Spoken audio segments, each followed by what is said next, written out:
Olá, galerinha! Estamos aqui para mais uma aula de filosofia, mais uma aula de dicas para que você saia bem no Enem desse ano. Então, eu sou o professor Alexandre Augusto, professor de filosofia, e hoje eu vim trazer os 5 pontos essenciais da filosofia, os 5 pontos, as 5 dicas para você se dar bem no Enem. Então, vem comigo que a gente vai começar falando um pouco do primeiro ponto, da primeira parte essencial da filosofia para o Enem, que é a natureza do conhecimento. Então, prestem bem atenção nessa dica, pessoal. A natureza do conhecimento, ela cai 15,3% da prova de ciências humanas, a prova de filosofia. E o que é que a natureza do conhecimento explica, professor? Explica a filosofia antiga, tá certo? Então, a natureza do conhecimento ligado à filosofia antiga está ligada à teoria do conhecimento. A teoria do conhecimento, que é o ramo da filosofia que estuda a capacidade humana de conhecer a realidade. E se essa capacidade humana de conhecer a realidade faz parte da filosofia antiga, então os filósofos dessa área tentam compreender a origem da natureza ligados às suas mudanças, a origem da natureza e as mudanças da natureza. Então, dentro desse contexto, nós podemos citar os filósofos clássicos, Sócrates, Platão e Aristóteles, e os pré-socráticos, que são considerados os filósofos naturalistas.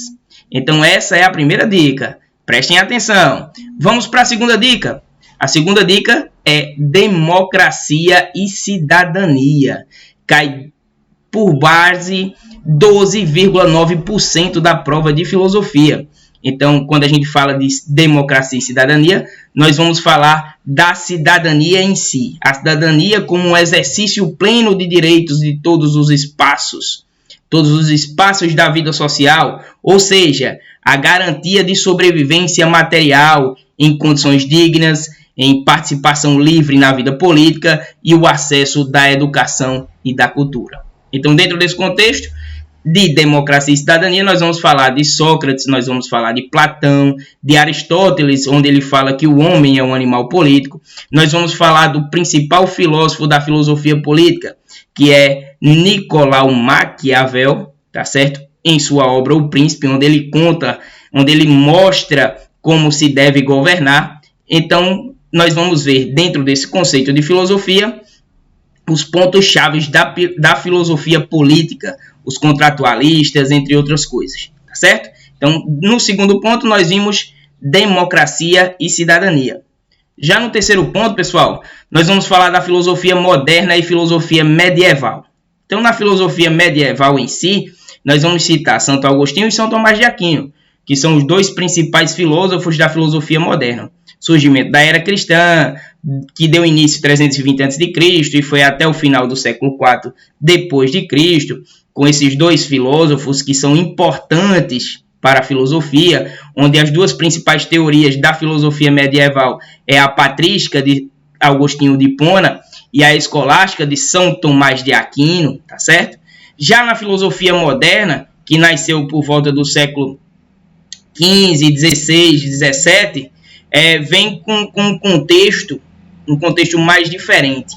Quando surge a filosofia moderna, surge o conhecimento científico. Quando surge o conhecimento científico, junta várias vertentes filosóficas. Então, suas principais vertentes são o racionalismo, que está ligado à razão humana, e o empirismo, que está baseado na experiência do homem. Não esqueçam disso. O principal representante da filosofia moderna é René Descartes, que é considerado o pai da filosofia moderna, quando ele explica a racionalidade e o empirismo ligado ao conhecimento do homem, tá certo? Já no quarto ponto, nós vamos falar da filosofia contemporânea.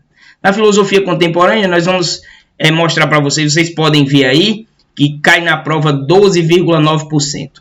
Então, na filosofia contemporânea, nós vamos falar das revoluções, das principais revoluções, né, como a Revolução Francesa, a Revolução Industrial, tá certo? E esse período ele contempla os séculos 16, 17, 18, 19 e 20, tá ok? Essa época ela é marcada pela consolidação do capitalismo e a exploração do homem. onde essa exploração do homem causa uma grande desigualdade social. Então, dentro dessa filosofia contemporânea, nós vamos citar os principais filósofos, Michel Foucault, Zygmunt Bauman, tá certo? Que esses filósofos deram ênfase a essa forma da exploração humana ligada a uma desigualdade social e à consolidação do capitalismo. E o quinto e último ponto, nós vamos citar a ética e a justiça, que cai 21,1% da nossa prova.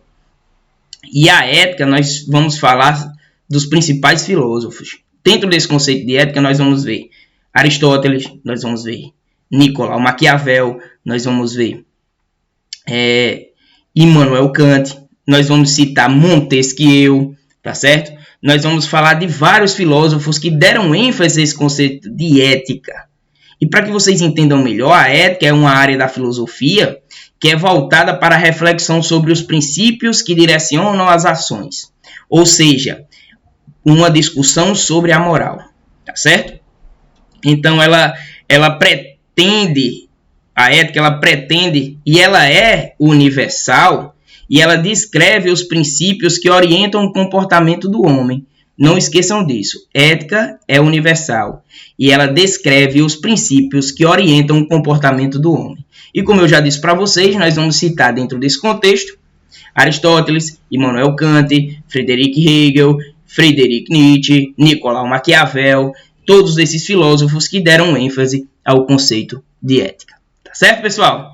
Então ficamos por aqui e venha fazer parte da nossa família, que é a família Mais Med. Valeu, galerinha. Até a próxima.